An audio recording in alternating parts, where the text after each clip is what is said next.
The air inside the Winter Palace in early 1905 was thick with the scent of incense and old wood, a stillness that masked the tectonic shifts beginning to tear the Russian Empire apart. Outside, the snow was turning red.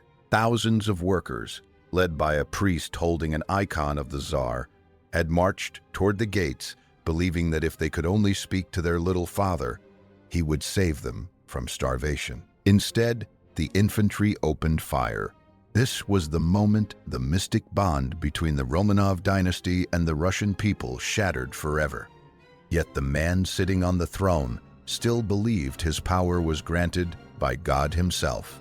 You are about to step into the final desperate days of an empire that spanned a sixth of the globe, governed by a man who was perhaps too kind for his own good and too weak for his own survival. We will uncover how a series of catastrophic military blunders, a bizarre obsession with a Siberian mystic, and a refusal to see the world changing around him led to the basement in Yekaterinburg. If you're fascinated by the dark turns of history and the collapse of great powers, you'll find a home here among these stories. So consider joining us for the journey ahead. Nicholas II never wanted to be Tsar.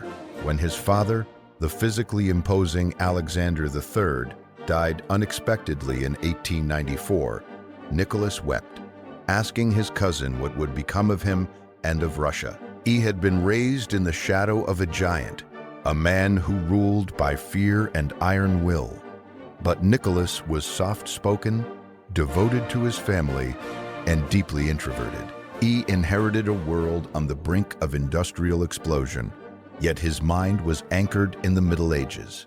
He believed that any concession to democracy was a betrayal of his coronation oath.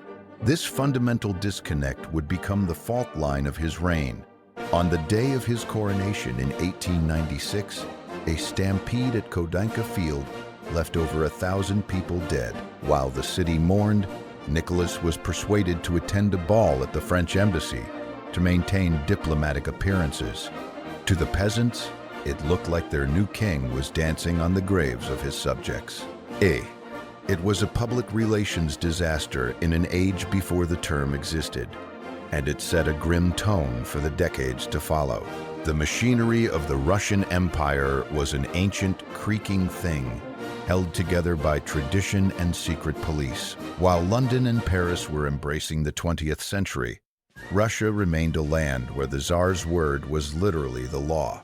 Nicholas saw himself as the father of a giant family, but he was a father who refused to listen to his children. He spent his days obsessing over the minutiae of military uniforms and court etiquette, while the cities were swelling with angry, underpaid factory workers. These workers weren't just hungry. They were reading Marx and Lenin. They were looking for a reason to tear the system down, and Nicholas gave them plenty. He surrounded himself with advisors who told him exactly what he wanted to hear, that the people loved him, and that the unrest was merely the work of a few foreign agitators. But the real rot began with a war that no one thought Russia could lose. In 1904, Nicholas pushed into the Far East, dismissing the Japanese as monkeys who could never challenge a European power. He was wrong. The Russian Baltic fleet sailed halfway around the world, only to be annihilated in a single day at the Battle of Tsushima in 1905. It was the first time in modern history an Asian power had defeated a European empire. Back home, the humiliation acted as a catalyst for the First Russian Revolution.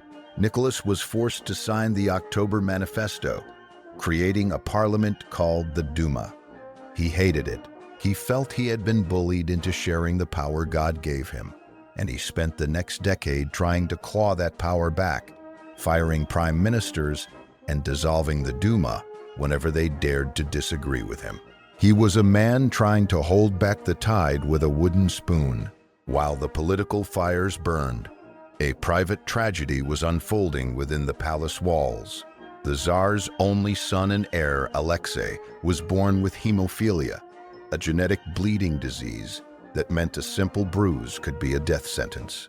In their desperation, Nicholas and his wife Alexandra turned to the fringes of spirituality. This brought Grigori Rasputin into the inner circle. To the royal couple, he was a holy man who could stop the boy's bleeding through prayer. To the rest of Russia, he was a mad monk, a corrupt, lecherous peasant who was effectively running the country through his influence over the empress. The optics were devastating. While the Russian people suffered from inflation and hunger, the palace was seen as a den of occultism and foreign influence, especially since Alexandra was German by birth. The internal politics of the palace became a toxic soup of paranoia. Alexandra, convinced that only Rasputin could save her son, began to interfere in state appointments. If a minister spoke ill of the monk, he was dismissed. This created a ministerial leapfrog, where the most competent men in Russia were replaced by sycophants who were loyal only to the holy man. The Russian nobility, who had been the backbone of the Romanov throne for centuries, began to turn away in disgust. They saw their Tsar being manipulated by a peasant and their empress acting like a religious fanatic. The social contract was dissolving from the top down. The breaking point arrived in 1914. When the guns of August began to fire, Nicholas was pulled into the First World War by a web of alliances he didn't fully control. Initially, there was a wave of patriotism, but it evaporated as the Russian army, poorly equipped and led by incompetent aristocrats, was slaughtered by the millions. By 1915, Nicholas made a fatal mistake. He decided to take personal command of the army at the front. This meant that every single defeat, every lost inch of territory, and every starving soldier was now his personal fault. Back in the capital, now renamed Petrograd, he left the Empress and Rasputin in charge. The government descended into chaos as ministers were shuffled in and out like playing cards.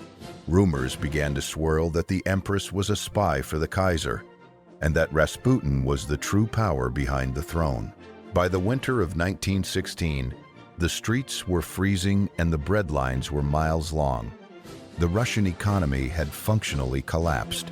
The railroads were prioritized for the military, meaning food rotted in the countryside while the cities starved. A group of aristocrats, desperate to save the monarchy from itself, finally assassinated Rasputin in December of 1916. But it was too late. They poisoned him, shot him, and finally drowned him in the Neva River. But the ghost of his influence remained. The poison had already spread too deep into the body politic. In February of 1917, a riot over bread prices in Petrograd spiraled into a full-blown revolution. When the troops were ordered to fire on the crowds, they did something Nicholas never expected. They joined them. The Tsar was trapped on a royal train, stuck between a front line that was collapsing and a capital that no longer recognized his authority. His generals told him the truth. He had to abdicate.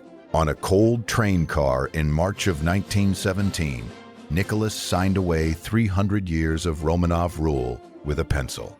He wrote in his diary that night that all around him was treason, cowardice, and deceit. The provisional government that replaced him was weak, trying to continue a war that the people no longer wanted to fight. By October of 1917, Vladimir Lenin and the Bolsheviks seized power in a coup, promising peace, land, and bread. Nicholas and his family were moved from palace to palace, each more modest than the last, eventually ending up in the House of Special Purpose in Yekaterinburg. They were no longer royalty. They were prisoners of the state. Nicholas spent his days chopping wood and reading, seemingly at peace, perhaps relieved to no longer carry the weight of an empire he never understood. He even wrote in his journal about the beauty of the Siberian landscape, seemingly oblivious to the fact that his jailers were debating his execution. But the Bolsheviks feared that the approaching White Army, loyalists to the old regime, might rescue the Tsar and use him as a symbol of resistance. A decision was made in the shadows of the Kremlin. On the night of July 17, 1918, the family was woken up and told they were being moved for their safety. They were led into a small semi-basement room. Nicholas, Alexandra, their 5 children, and 4 loyal servants waited for a photograph to be taken to prove they were still alive. Instead, a squad of armed men entered. The execution was brutal and chaotic. The smoke from the gunfire filled the room so quickly, the shooters couldn't see their targets. The girls had sewn diamonds into their corsets for safekeeping, which acted as primitive body armor, causing the bullets to ricochet wildly. The executioners had to finish the job with bayonets. It was a messy, violent end to a dynasty that had once been the most powerful in the world. Historians still debate whether Lenin personally ordered the execution or if the local Soviets acted on their own, but the result was the same. The old world was dead, and a new, much bloodier one was being born. The bodies were stripped, burned with acid, and thrown into a forest pit to ensure they would never become relics for the faithful. Nicholas II died not as a tyrant, but as a man who was simply out of his depth, a victim of a history he couldn't outrun. He was a man of the 19th century, trying to navigate the 20th, and in the end, the friction between those 2 eras crushed him. If you want to see more investigations into the fall of the world's most powerful rulers and the dark secrets of history, make sure to subscribe and stay tuned for our next deep dive. The fall of the Romanovs reminds us that power is not a divine right, but a fragile contract. And when that contract is broken, the consequences are written in blood. The story of Nicholas II isn't just about a failed king. It's about the cost of standing still while the world moves forward.